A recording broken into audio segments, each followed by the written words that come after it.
Glórias e louvores àquele que era, que é e para sempre será nosso bendito Deus.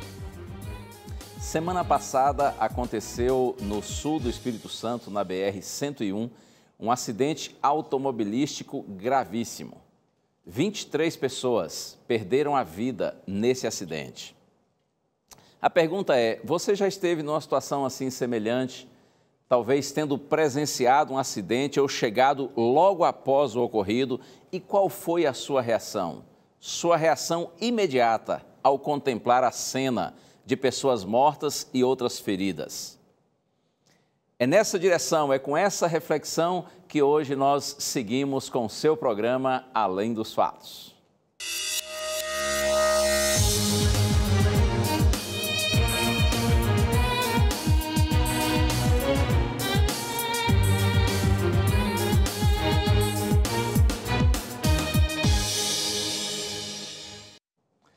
Além dos Fatos começa abraçando você. Um abraço muito especial para Raimunda da Trindade, de Sumaré, São Paulo. Também para Joyce Gomes Mourão, de Belo Horizonte, nas Minas Gerais. E ainda para o Leomar Guerque, de Curitiba, no Paraná. Também para o Marvio Machado, de Nova Iguaçu, Rio de Janeiro. Mas é evidente que estes aqui são apenas alguns representantes dos nossos milhares de telespectadores espalhados pelo Brasil e pelo mundo. E sintam-se agora todos vocês abraçados não só por mim, mas por toda a equipe do Além dos Fatos e por toda a equipe da Rede Novo Tempo de Comunicação, o canal da Esperança. E a gente sempre tem um presente para você, um presente muito especial, que é a revista Verdades para o Tempo do Fim. Se você ainda não recebeu a sua revista, certamente também não pediu, então peça que a gente lhe manda. É realmente um presente, é de graça. A revista Verdades para o Tempo do Fim é um estudo bíblico maravilhoso. São 16 temas da Bíblia para ajudar você a compreender melhor o livro sagrado. Entre no blog do programa Além dos Fatos e preencha aí um rápido cadastro e a revista vai chegar na sua casa em poucas semanas. Ou então você pede pelo telefone, se preferir. O nosso DDD é 12 21 27 31 21, ligando em horário comercial. Peça a revista, a gente lhe manda. É um presente da Novo Tempo para você. Estamos agora ao vivo pelo Facebook e também pelo Instagram. Já agradecemos a você por sua audiência também aí em nossas redes sociais e lhe convidamos para compartilhar com seus amigos. E se você quer rever algum dos nossos programas, é só entrar em nosso canal no YouTube, tá bem? Inscreva-se inclusive no canal para que você seja sempre bem informado quando nós colocarmos um novo vídeo aí a cada semana. Semana passada aconteceu um fato muito triste, muito lamentável, que foi esse acidente na BR-101, lá na região de Guarapari, no Espírito Santo. Veja a matéria. O acidente aconteceu na última quinta-feira na BR-101, no trecho que liga Guarapari a Vitória. Uma carreta que transportava um enorme bloco de granito invadiu a pista contrária após o motorista perder o controle e bateu de frente com um ônibus de passageiros. Duas ambulâncias que estavam logo atrás do ônibus também se envolveram no acidente. Várias pessoas ficaram gravemente feridas e outras 22 morreram. Equipes de resgate e um helicóptero foram enviados para socorrer as vítimas. Autoridades informaram que estão investigando as causas do acidente. Muito triste, hein? Cenas realmente fortes, muito lamentáveis. E foram 22 pessoas que morreram ali no acidente, porém, nesse último final de semana, uma outra pessoa também morreu no hospital. Já 23 pessoas morreram, além de tantas outras feridas nesse acidente gravíssimo. Um fato que esta semana chamou a atenção foi uma entrevista feita por uma das sobreviventes desse acidente. Eu tenho inclusive a foto dela aqui, posso mostrar para você, é a Fabiana. A Fabiana estava no ônibus acidentado juntamente com o esposo dela. E, segundo o relato da Fabiana, quando houve o choque do caminhão com o ônibus, o esposo foi arremessado para fora do ônibus. E ela conseguiu sair do ônibus e procurar o esposo. Ele estava com a perna quebrada, um braço quebrado, não conseguia se locomover, pedia desesperadamente ajuda. Mas a Fabiana por algum impedimento ali, não conseguia chegar até ele. Então ela começou a gritar, pedindo às pessoas que estavam próximas que viessem socorrer, que viessem ajudar o marido dela. E numa entrevista à TV Gazeta, a Fabiana disse essas palavras que são realmente impressionantes. Abro aspas, ela diz assim: corri pedindo ajuda, mas muitas pessoas só filmavam, tiravam foto e não ajudavam. Incrível, não é? Corri pedindo ajuda e muitas pessoas, comenta a Fabiana, elas só filmavam, tiravam fotos e não ajudavam. Que mundo é esse? Onde é que nós estamos? Em agosto de 91, eu também sofri um sério acidente automobilístico. Eu estava na época com a minha esposa no carro, a minha filhinha, que só tinha 8 meses, a minha filha mais velha, e mais 2 irmãos meus. Nós estávamos viajando da Bahia para São Paulo, num Fusca, e aí nós capotamos o Fusca. Foi um acidente realmente muito grave.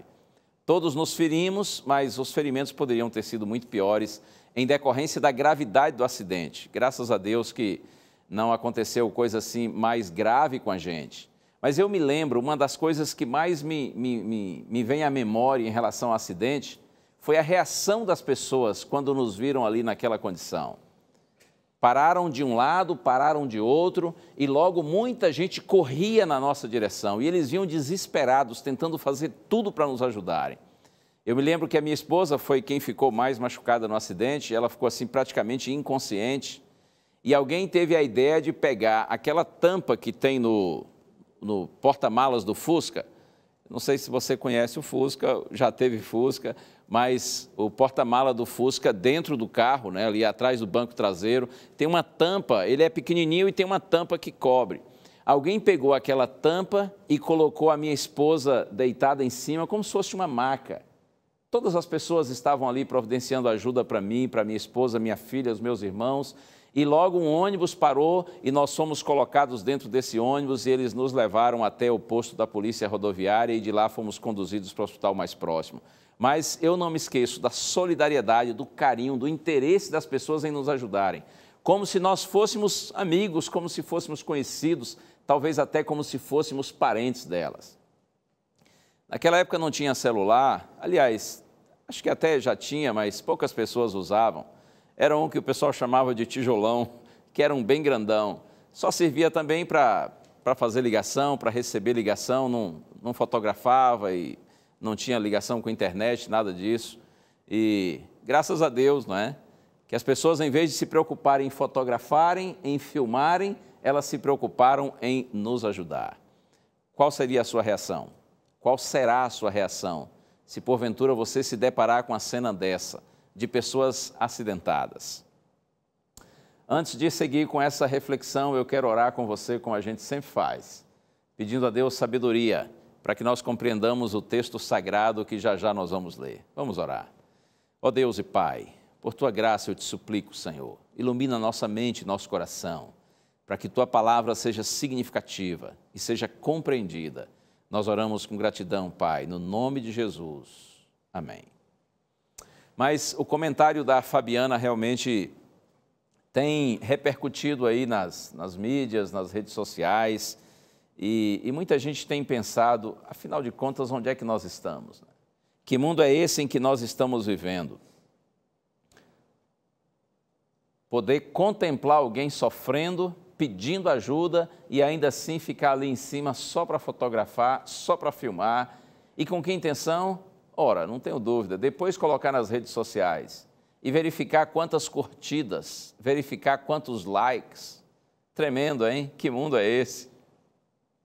Eu sei que há pessoas por aí que elas vão, por exemplo, a um passeio com amigos, com familiares, mas em vez de curtirem ali o lugar, curtirem as pessoas que estão próximas, curtirem o momento, elas só se preocupam em fotografar, fazer vídeos, para depois, sempre o mesmo propósito, postar nas redes sociais e aí ficar observando quantos comentários, quantos likes, quantas curtidas, que coisa terrível.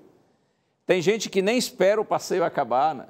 Durante o passeio, às vezes até no início do passeio, já para, já se reserva, já se afasta dos outros, já para de observar o ambiente que está ali maravilhoso e fica lá ajeitando as fotos, preparando os comentários para postar tudo aquilo. E aí, durante o passeio, o tempo todo, só olhando quantas curtidas, quantos comentários. Olha, sinceramente, eu não sei se é porque eu já estou coroa, mas fala sério, para mim isso tudo é maluquice. A gente tem que parar com isso. Nós temos que nos despertar para a vida e viver o momento. Você vai a um passeio, vai a um lugar, curta o lugar, aproveite a companhia gostosa das pessoas, aquele momento maravilhoso, em vez de ficar só obcecado com o seu celular, querendo fotografar, querendo filmar, para postar nas redes sociais, para saber quantos likes, quantas curtidas. Que coisa triste. Até parece que nossa felicidade depende disso, né? Do que as pessoas vão falar a nosso respeito, de quantas pessoas vão curtir nossos comentários ou nossas fotos, etc.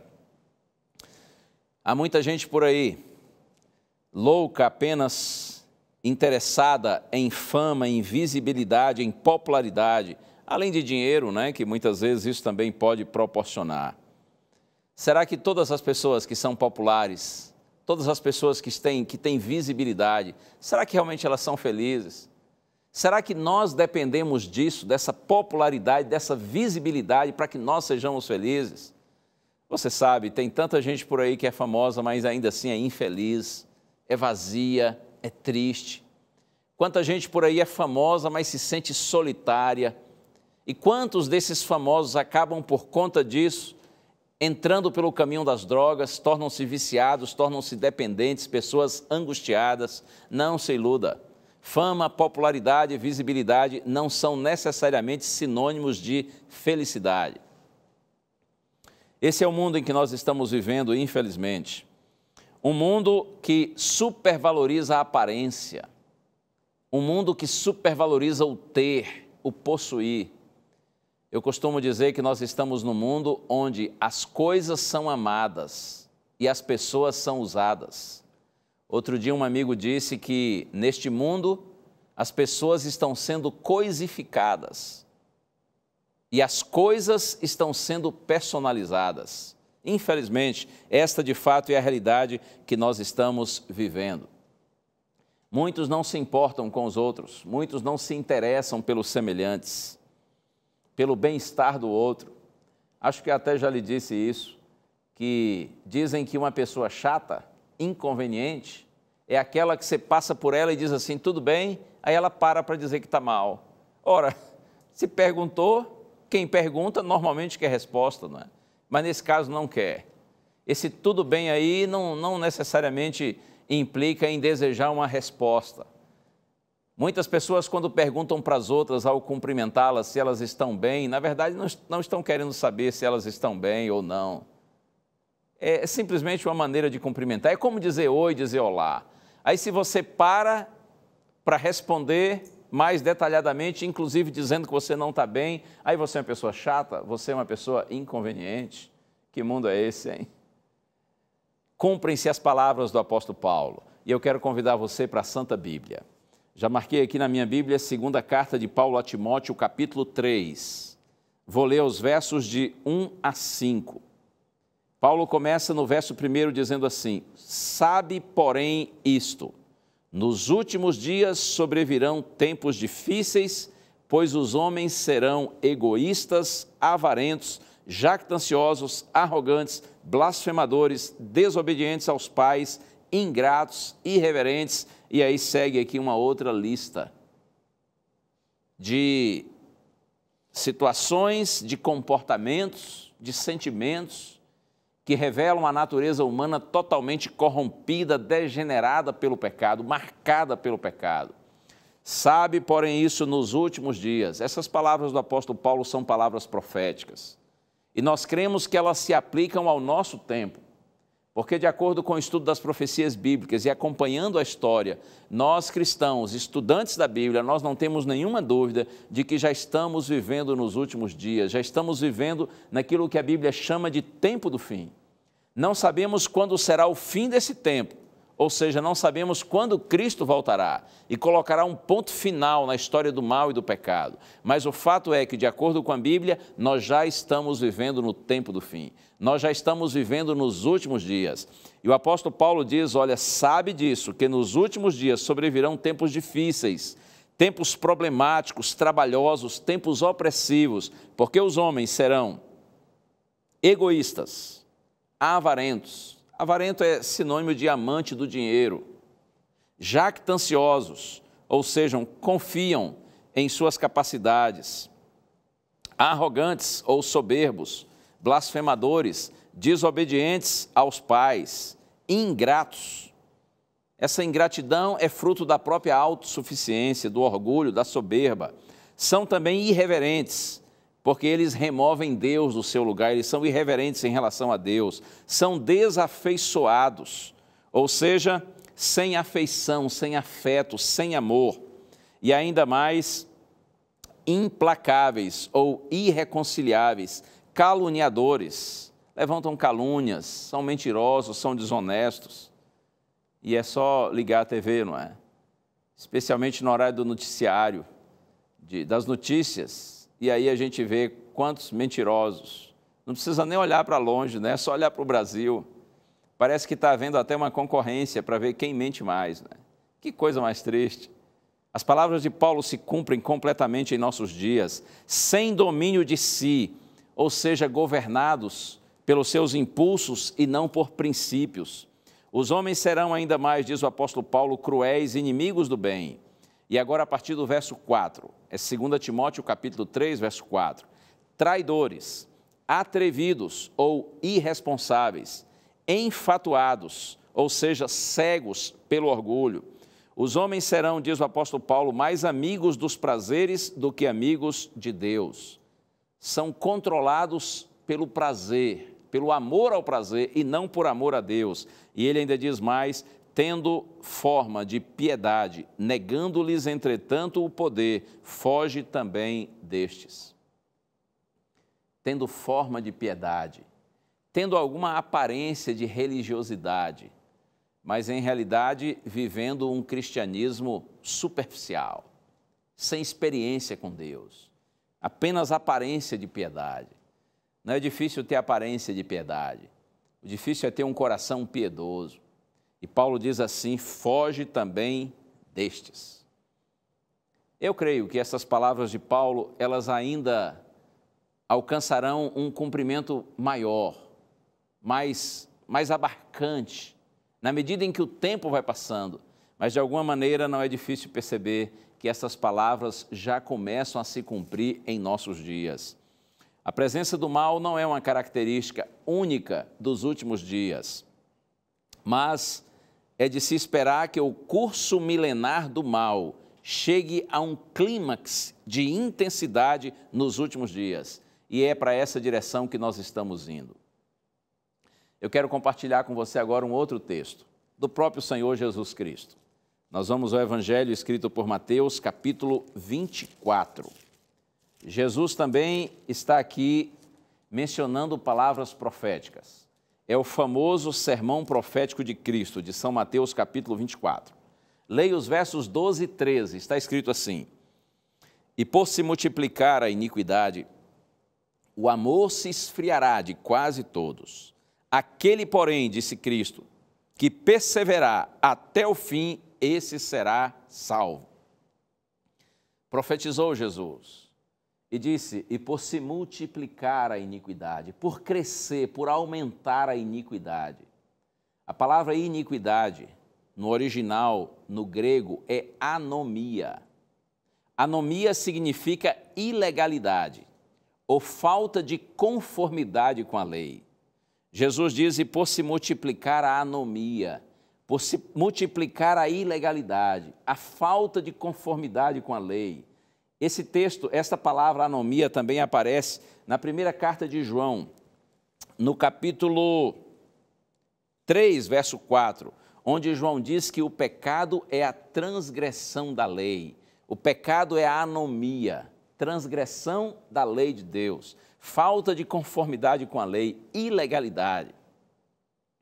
E por se multiplicar a anomia, por se multiplicar a iniquidade, diz Cristo, o amor se esfriará de quase todos. A lei de Deus, a síntese da lei de Deus é o amor. Você se lembra que certa vez perguntaram a Jesus qual o maior dos mandamentos? E Jesus diz: amar a Deus sobre todas as coisas e amar ao próximo como a si mesmo. A lei de Deus, constituída de 10 mandamentos, ela tem a sua síntese no amor. Os 4 primeiros mandamentos têm a ver com o nosso relacionamento com Deus, nosso amor para com o nosso Deus. E os 6 últimos, eles têm a ver com o nosso relacionamento com o nosso semelhante, com o próximo. Por isso que Deus diz, amar a Deus sobre todas as coisas, por isso que Jesus disse essas palavras, e amar ao próximo como a si mesmo. Mas, infelizmente, por causa da anomia, por causa da transgressão da lei de Deus, por causa da ilegalidade, por causa da falta de conformidade com a lei, então Jesus disse, o amor se esfriará de quase todos. Mas graças a Deus que não de todos.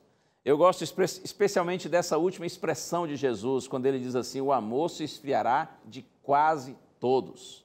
E depois dessa advertência, Jesus faz uma promessa, ele diz, aquele, porém, que perseverar até o fim, esse será salvo.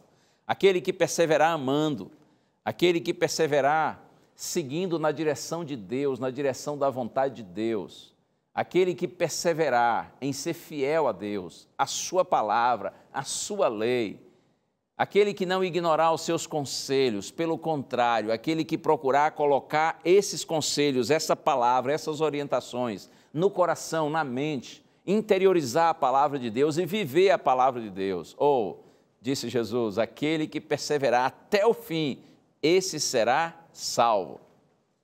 Louvado seja o Senhor, porque se nós estivermos em harmonia com a vontade de Deus, em vez de afastados de Deus por causa da iniquidade, nós estaremos cada vez mais abençoados pela presença do Senhor. O genuíno amor é um princípio que vem de Deus. O amor nasce, se mantém e se eterniza em Deus. Quanto mais perto você e eu estivermos de Deus, mais estaremos próximos do amor e, consequentemente, mais próximos do nosso semelhante. Mas, se nós estivermos longe de Deus, então teremos menos amor e, consequentemente, estaremos mais distantes do nosso semelhante. O amor é a mais profunda e real expressão do verdadeiro cristianismo. Tomara que o amor não se esfrie em seu coração, pelo contrário, que nós corramos para perto do nosso Senhor, para que o amor de Deus em nós possa não só nos preencher, mas também transbordar através de nós, e que assim os nossos semelhantes sejam abençoados por nossa vida. Eu quero compartilhar mais um texto com você, e vamos agora à Epístola de Paulo aos Romanos, capítulo 13, dos versos 11 a 14. O apóstolo Paulo diz assim, e digo isto a vós outros, que conheceis o tempo. Já é hora de vos despertardes do sono, porque a nossa salvação está agora, mais perto do que quando no princípio cremos. Vai alta a noite e vem chegando o dia. Deixemos, pois, as obras das trevas e revistamo-nos das armas da luz. Andemos dignamente, como em pleno dia, não em orgias e bebedices, não em impudicícias e dissoluções, não em contendas e ciúmes, mas revesti-vos do Senhor Jesus Cristo e nada disponhais para a carne no tocante às suas concupiscências. E digo isso, palavras de Paulo, a vós outros que conheceis o tempo. Aqui ele não está se referindo ao tempo de modo geral, e muito menos ao clima.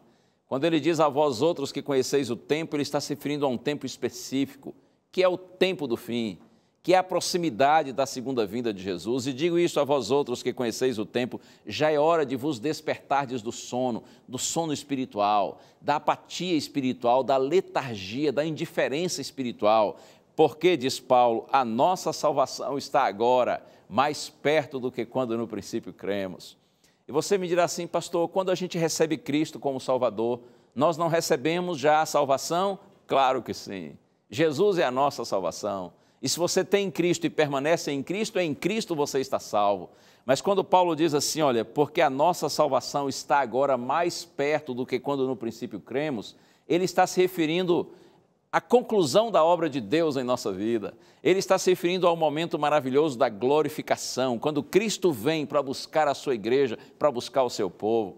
Oh, desperte-se do sono, diz Paulo, porque a sua salvação está agora mais perto do que quando no princípio você acreditou.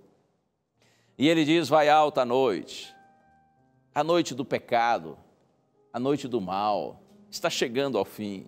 O império das trevas já está ruindo, vai alta a noite e vem chegando o dia de Deus, o dia da libertação. O dia, diz o apóstolo Paulo, já está raiando quando aquele que vem virá para buscar o seu povo. Mas não basta ter consciência disso, é preciso preparar-se para esse dia, para esse encontro com o Senhor. Por isso que ele diz assim, andemos dignamente como em pleno dia, não em orgias e bebedices, não em farras, não em pudicícias e dissoluções, que quer dizer devassidão, imoralidade, libertinagem, indecência, nada disso. Não em contendas e ciúmes, não em brigas e invejas, mas revesti-vos do Senhor Jesus Cristo e nada disponhais para a carne no tocante às suas concupiscências. Nada disponhais para essa natureza mesquinha, inferior, essa natureza corrompida pelo pecado, degenerada pelo pecado. Nada disponhais para a carne no tocante às suas concupiscências, às suas paixões, às suas atrações, aos seus fascínios. A síntese da mensagem é: revesti-vos do Senhor Jesus Cristo. Jesus é a nossa luz, Jesus é a razão da nossa vida. É de Cristo que você e eu precisamos. Quando nós temos Cristo, nós temos o amor. Quanto mais próximos de Cristo, mais próximos dos nossos semelhantes. Quanto mais a gente olha para Deus, mais a gente vê as pessoas com os olhos de Deus. Por isso nós sentimos compaixão delas. Por isso nós temos amor para com elas. Que Deus nos abençoe. Que apesar de vivermos num tempo de apostasia, de desleixo espiritual, de incredulidade, de materialismo e tantas outras futilidades, que você e eu vivamos segundo a vontade do Senhor, para a glória do nosso Deus. Vamos orar juntos. Ó Deus e Pai, te damos graças por Tua palavra e sempre te agradecemos porque Tua palavra é luz em nossos caminhos. Eu te peço, bendito Deus, que Tu abençoes todos que agora estão orando comigo, para que o Teu Espírito nos desperte, para que sejamos reavivados por Tua palavra, pelo Espírito Santo, e que assim nós te amemos sobre todas as coisas e ao nosso próximo como a nós mesmos. Ajuda-nos, Senhor, a vivermos em conformidade com a Tua vontade, com a Tua lei, com a Tua palavra. Nós oramos agradecidos, em nome de Jesus. Amém. Que Deus continue por sua graça e bondade, abençoando você, abençoando toda a sua família. E lembre-se do que está escrito: a fé é a certeza de coisas que se esperam e a convicção de fatos que não se veem. Fique na paz, ligadinho ao Senhor, bem juntinho dele, assim que é bom. Deus te abençoe, um abraço, tchau.